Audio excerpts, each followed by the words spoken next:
trouver sa voie tout en donnant un sens à sa formation. Durant 2 jours, le parc des expositions de Chambéry s'est transformé en gigantesque salon de l'alternance. On peut notamment y trouver des esthéticiennes, des bouchers ou même encore des paysagistes. Pour l'écrasante majorité d'entre eux, la formation par alternance a été un choix tout à fait logique. Alors moi, de base, j'étais pas du tout scolaire. J'ai toujours eu du mal à l'école. Et du coup, c'est vrai que le fait de pouvoir bosser en alternance, pouvoir travailler avec mes mains, c'était vraiment quelque chose qui me correspondait. Ça permet vraiment de toucher la matière, d'être directement en contact avec le travail, tout ça. C'est le débouché le plus simple. On est vite indépendant.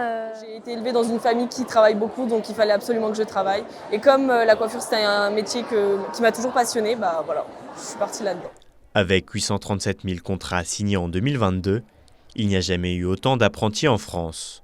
Depuis 2 ans, les entreprises recrutent des alternants à tour de bras grâce à des aides fournies par l'État. Aujourd'hui, tous les organismes de formation qui sont sur le salon, leur vocation, leur mission, c'est de former les professionnels de demain. On est tous sur des métiers en tension où les entreprises manquent cruellement de main-d'œuvre qualifiée. Et puis ça répond à une autre demande qui est forte aussi, qui est la demande tous ceux qui aujourd'hui sont dans une démarche d'orientation.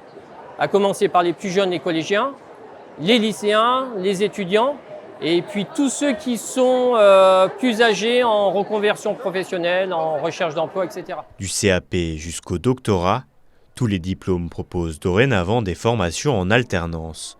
À l'université Savoie-Mont-Blanc, un étudiant sur 10 est en alternance, un taux qui augmente d'année en année.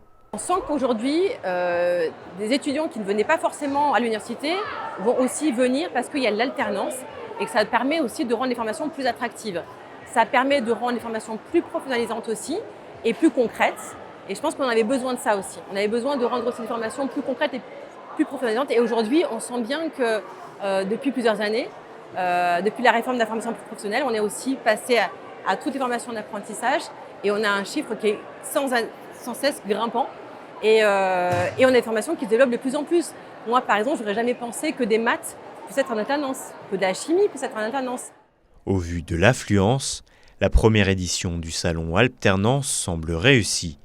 Il y a donc fort à parier que l'événement devienne un rendez-vous immanquable pour les prochaines années.